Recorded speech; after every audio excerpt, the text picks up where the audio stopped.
So I've noticed that I've had quite a few students struggling with the reading checks. And I don't know if it's because students are forgetting to read, choosing not to read, not making time to read, not prioritizing their reading, or if there is a skill here that needs to be developed. In case there are some of you where that is the case, that you need to develop critical reading skills, I'm going to be modeling how to do that by reading some of part three while showing you my thought process as I read, right? So we left off in part two. Montag is going to a call, and because someone's, turned in a name and they're going to burn someone's house down, as they do because they're firemen, and they roll up to Montag's house, and we kind of got left with a cliffhanger. Lights flicked on and house doors opened all down the street to watch the carnival set up. So here I'm imagining neighbors, right, turning on their porch lights, walking outside, you know, doing what we call rubbernecking, like looking at the spectacle. And we can kind of, I can kind of relate to this, not from the fact that I personally rubberneck, but it just seems like when people get in car accidents and stuff, people want to rubberneck, people want to stare at this disaster, and it just is. I don't like that about people, that we like to do things like that. But it seems like that's just kind of human nature in its most base form, and it's kind of encouraged. Montag talked about that earlier in the book, about how people like that they always did the fires at night. The fires always happen at night, and it's probably because it made for a better spectacle at night. So it even continues with this metaphor, as the text continues. Montag and Beatty stared, one with dry satisfaction, the other with disbelief, at the house in front of them, the main ring in which torches would be juggled and fire eaten. Um, well, said Beatty, now you did it. Old Montag wanted to fly near the sun, and now he's burned his damn wings. He wonders why. Didn't I hint enough when I sent the hound around your place? So it wasn't just Montag being paranoid. Beatty has been using the hound to mess with him. Um, this whole thing about flying too close to the sun, it's a reference to, like, some sort of mythological story about someone with wings made of wax, and they flew too close to the sun, trying to get closer to the gods, you know, and their wings melted. Anyway, Montag's face was entirely numb and featureless. He felt his head turn like a stone carving to the dark place next door, set in its bright border of flowers. That would be Clarice's house. It's empty now. Beatty snorted. Oh, no. You weren't fooled by that little idiot's routine now, were you?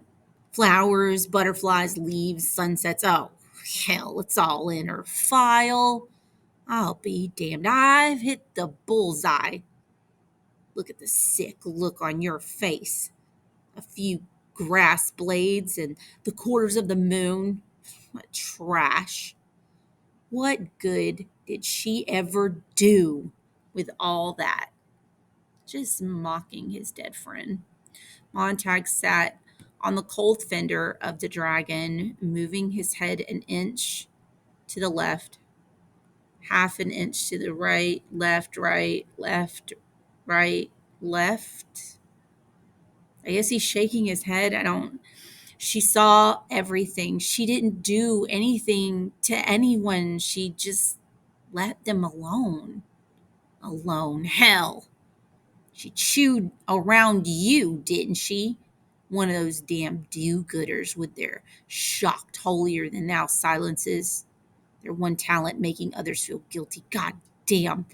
They rise like the midnight sun to sweat you in your bed. What? I'm like, why did he find Clarice so threatening? Did did I'm like, did he get rid of her?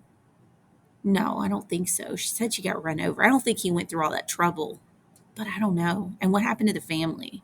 Just asking so many questions right now. The front door opened. Mildred came down the steps, running, one suitcase held with the dreamlike clenching rigidity in her fist as a beetle taxi hissed to the curb. Mildred!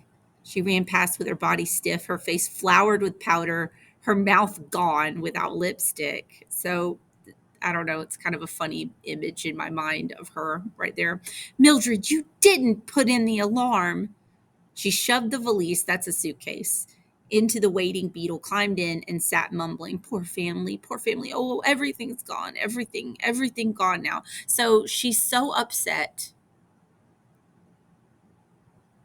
about this whole situation.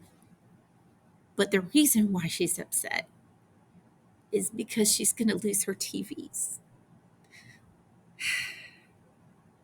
And did she set the alarm? Beatty grabbed Montag's shoulder as the beetle blasted away and hit 70 miles an hour far down the street, gone. There was a crash, like the falling parts of a dream fashioned out of warped glass mirrors and crystal prisms. Montag drifted about as if still another incomprehensible storm had turned him to see stonemen and black wielding axes shattering window panes to provide cross ventilation. The brush of a death's head moth against a cold black screen. Montag, this is Faber.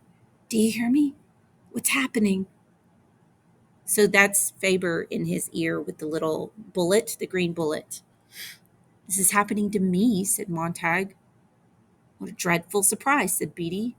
For everyone nowadays knows absolutely is certain that nothing will ever happen to me. Others die, I go on. There are no consequences and no responsibilities, except that there are. Let's talk about them, eh? By the time the consequences catch up with you, it's too late, isn't it, Montag? Montag, can you get away? Run, said Faber.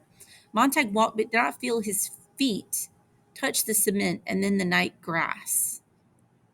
Beatty flicked his igniter nearby, and the small orange flame drew his fascinated gaze.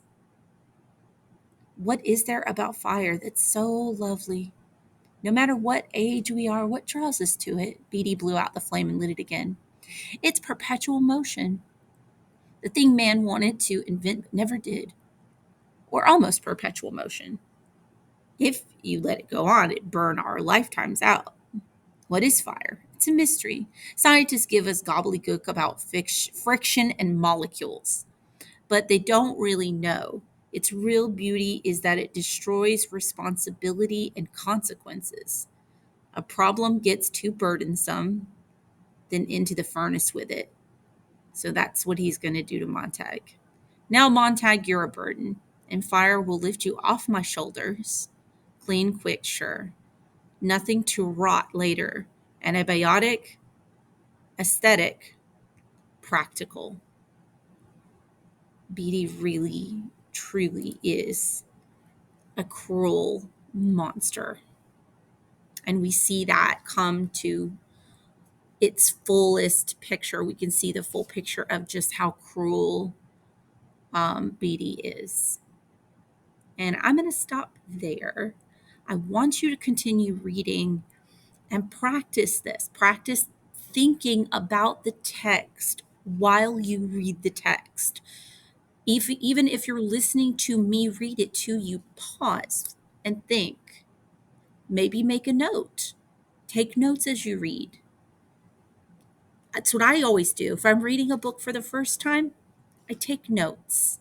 Um, I would recommend, if you like taking notes by hand, to get a physical copy and get sticky notes and put the sticky notes in the book. I promise you'll never even need to go look back at the sticky notes.